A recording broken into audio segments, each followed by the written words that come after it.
बुधवार को बरेली के बहेड़ी में शाम को भारतीय किसान यूनियन के प्रवक्ता राकेश टिकैत गट्ठा फैक्ट्री पर पहुंचे, जहां पर उन्होंने एक किसान की सभा को संबोधित करते हुए कहा कि केंद्र जो सरकार है वो किसी पार्टी की नहीं बल्कि पूंजीपतियों की है। सरकार अगर राजनीतिक पार्टी की होती तो अब तक हमारा धरना प्रदर्शन चलता नहीं बल्कि बातचीत के जरिए खत्म हो चुका होता।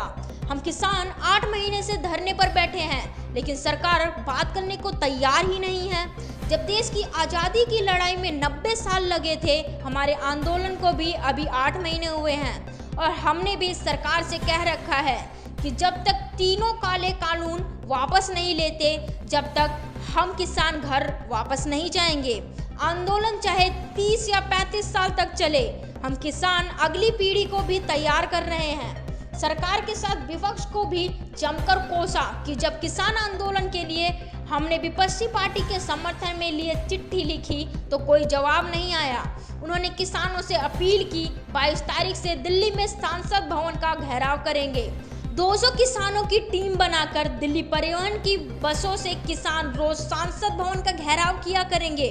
राकेश टिकैत ने मीडिया से मुखातिब होते हुए कहा कि केंद्र सरकार ने देश को बर्बादी पर लाकर खड़ा कर दिया।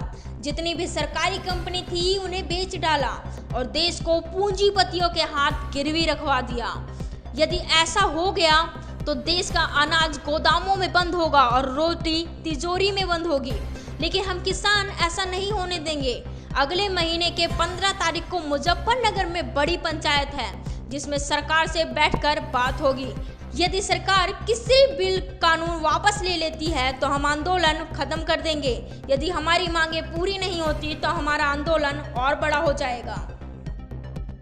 क्या नीति रही है, और खास करके अगर उत्तर प्रदेश की हम बात करें, जहाँ पे आए ये उत्तर प्रदेश का हिस्सा है, गन्ने का बड़ा बकाया यहाँ पे है पूरे प्रदेश में, और पूरे देश में करीब 20,000 करोड़ रुपए के आसपास है। खाली उत्तर प्रदेश का 10,000 करोड़ रुपए के लगभग है। बिजली के रेट यहाँ पे पूरे देश भर में सबसे महंगे हैं, वो एक वजह है। यहाँ पे खरीद नहीं होती, एमएसपी पे खरीद नहीं यहाँ पे हो रही, वो एक बड़ा इशू है। ये सारे के सारे इशू यहाँ पे रहेंगे। आलू के किसान पूरा बर्बाद होगा, जो पूरा ये बुलंदशहर और अलीगढ़ वाली पूरी बेल्ट है, सबसे ज़्यादा लोग आलू का किसान आत्महत्या कर रहा है। तो ये सारे इशू रहेंगे। इस इशू के लिए यहाँ पे और पूरे देश भर में हमको जाना पड़ रहा है। सर, इस सरकार ने जुमले ही जुमले किए हैं, इसके बारे में सर कुछ कहना चाहेंगे आप? ये जो वो तो आम जनता को सबको पता है, ये जो कह रही है वो करना ही नहीं। जो इन्होंने घोषणा पत्र में कहा था कि स्वामीनाथन कमेटी की रिपोर्ट को हम लागू करेंगे, वो लागू नहीं करी। तो उससे जिस तरह से यहाँ पे एमएसपी की बात चल रही, 3 कानून की बात चल रही, वो सरकार नहीं कर पा रही। 15 लाख रुपए की भी बात करी थी, जो नौजवान पूरा एक तरफा सरकारों के साथ में गया, तो उसकी भी बात उन्होंने करी। वहाँ पे है कुछ नहीं, क्योंकि सरकार अगर किसी पार्टी की होती तो वह जरूर बातचीत कर लेती, क्योंकि सरकार तो पार्टी की बनती है तो बात करती है। 1 दिन में नहीं, 2 दिन में करती है। 8 महीने से लोकतांत्रिक देश में किसान शांतिपूर्ण तरीके से धरने पे बैठे और आप उनसे बातचीत नहीं करोगे, ये तो नहीं होगा। सर, जब बात करने का नंबर आता है तो घुमा फिर के ये लोग वैसे ही जैसे कि पहली बातें फिर वही ले जाते हैं, ये घुमा फिर के। सर हाँ, ले जान तो किसान ही क्या कोई घुमा बिना सीधी बात कर रहा, किसान भी घुमा फिरा के बात करे। आंदोलन में कोई समय सीमा तय की नहीं? कोई समय सीमा नहीं है। 5 सितंबर की हमारी मीटिंग है, मुजफ्फरनगर में करेंगे उसको, एक बड़ी पंचायत करेंगे और आगे का पूर्ण रूप से निर्णय हम उस पंचायत में, वह संयुक्त मोर्चे की मीटिंग होगी और उसमें पंजाब, हरियाणा, उत्तराखंड, उत्तर प्रदेश, इन जगह से वहाँ पर लोग आएंगे, अपनी सलाह मशवरा करेंगे। सरकार के पास में भी अभी करीब 40-50 दिन का टाइम है। आने वाले जो विधानसभा के चुनाव है उसमें किस पार्टी को सपोर्ट करेगी? ना, हम सपोर्ट किसी को नहीं करे भाई, हमारे भरोसा कोई रही हो ना, अपना आत्मा अपने आप मारो। संसद घेरने का कुछ है? हाँ, घेरने का है 22 तारीख को।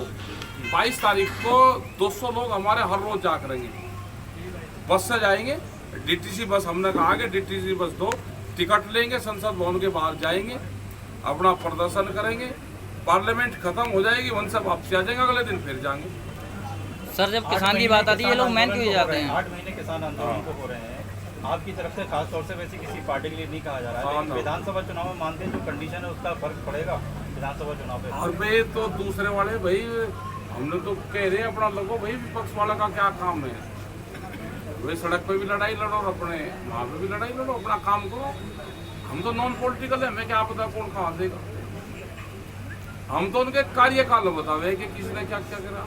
यहाँ के एक स्थानीय नेता ने कहा कि वहाँ गाजीपुर में लोग पिकनिक मनाने जाते हैं। अच्छा तो भाई वो भी आज पिकनिक तो पहाड़ पे बनाने जाते हैं, गाजीपुर को तो गर्मी है। पिकनिक तो नहीं, वहाँ तो जो उनका कई कई मंजिल की कोठी बनी हुई थी, जो अपने खेत में रहते थे वे किसान बांस के मकान में रहते हैं गर्मी में, तो गर्मी में पिकनिक तो नहीं हो सकता। सर, जब किसान ये लड़ाई और तेज होगी आपके आने हाँ, से तेज होगी। मदद मिलेगी इस क्षेत्र का किसान। हाँ जुड़ेगा, इस क्षेत्र का किसान जोड़ेंगे, इस क्षेत्र के किसान। यहाँ का तो जुड़ रहा है किसान, ट्रैक्टर से जाता है, बड़े मोर्चे तोड़ता है। ट्रैक्टर पे बम्पर चाहिए बड़े, ट्रैक्टर पे बम्पर, बड़ा ट्रैक्टर, आगे बम्पर मजबूत चाहिए उस पर। सर, जब किसान की बात आती है ये लोग मौन क्यों हो जाते हैं? सरकार मौन क्यों हो जाती है जब किसान की बात आती है? ये अपने फैसले तो सुना देते हैं सर। अगर चोर को ये कहते भाई तेने चोरी करी, माल दे दे, तो चुप रहेगा, माल ना देना पड़े। ये सरकार बड़े उद्योगपति चला रही सरकार, तो उनको नुकसान होता है। आज 800 रुपये में धान की खरीद करते हैं, 1200 रुपये में गेहूँ करते हैं। अगर सरकार बात मान लेगी तो 2000 रुपये में खरीद होगी, तो 800 रुपये जब पर क्विंटल जा रहा है वो सरकार और उन्हीं को जा रहा है, इनके जो चेहते हैं उनको जा रहा है। अपने दौरे के बीच इस क्षेत्र के किसान को क्या मैसेज देना चाहिए? मैसेज ये है कि भाई आंदोलन होगा देश में। आज़ादी की लड़ाई 90 वर्ष चली, तो ये लड़ाई लंबी चलेगी, इसके लिए तैयार रहें, आने वाली पीढ़ी के लिए तैयार रहें, अपनी जमीन बचानी है तो तैयार रहें, संघर्ष होगा। सबका साथ सबका विकास का वादा किया था गवर्नमेंट ने, कितना विकास हो पाया? कुछ नहीं हो आ रहा, यहाँ तो देश तो गरीब हो गया। कुछ जीएसटी में चले गए, कुछ नोटबंदी में चले गए, अब जमीनों पर किसान की नजरें हैं। अनाज कोठियों में बंद होगा, रोटी तिजोरी में बंद होगी, देश में भूख के आधार पर रोटियों की कीमतें तय होगी। देश की जनता को जागना होगा और आंदोलन में हिस्सा लेना होगा। महिला सशक्तिकरण की बात करती है भाजपा, और अभी चुनाव में देखा गया कि कई बार महिलाओं के साथ काफी अभद्रता हुई, इसके बारे में क्या कहना है?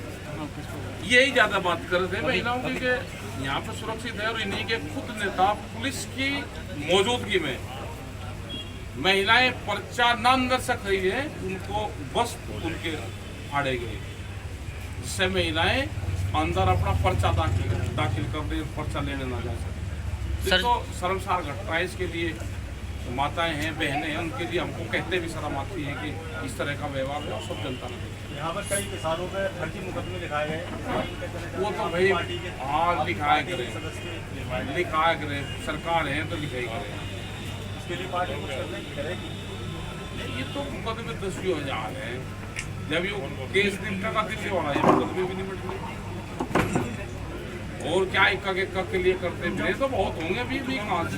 अभी तो पत्रकारों के खिलाफ होंगे, जो पक्ष में किसान के पक्ष में खबर लगाएगा वो मुकदमे होंगे, जेल जाओगे। अभी नया कानून आ रहा है, एक ही नेशनल चैनल होगा, उसी से खबरें उठानी पड़ेगी। प्रेस की भी कोई गलती नहीं है, कैमरा और कलम पे बंदूक का पहरा है, तो कैसे मीडिया के लोग चला रहे हैं, तो ये सब लोग देखते हैं। बहुत बहुत धन्यवाद देते हैं कि जिन्होंने एक आंदोलन बड़ा खड़ा किया और किसानों की लड़ाई लड़ी, और मुझे पूरा भरोसा है कि जब ये आंदोलन खत्म होगा तब उससे पहले ही ये तीनों काले कानून खत्म हो जाएंगे, तभी ये आंदोलन इससे पहले खत्म नहीं होगा। हम लोग आपका बहुत ज़्यादा साथ तो नहीं दे पाए। एक दिन हम लोग गए थे 10-15 गाड़ियों से, बहेड़ी के और बहुत लोग भी गए, लेकिन हम सब लोगों को भी जिस तरह से भी हिस्सा ले सकते हैं लेना चाहिए। हम लोगों ने भी गांव-गांव में पंचायत लगाई थी।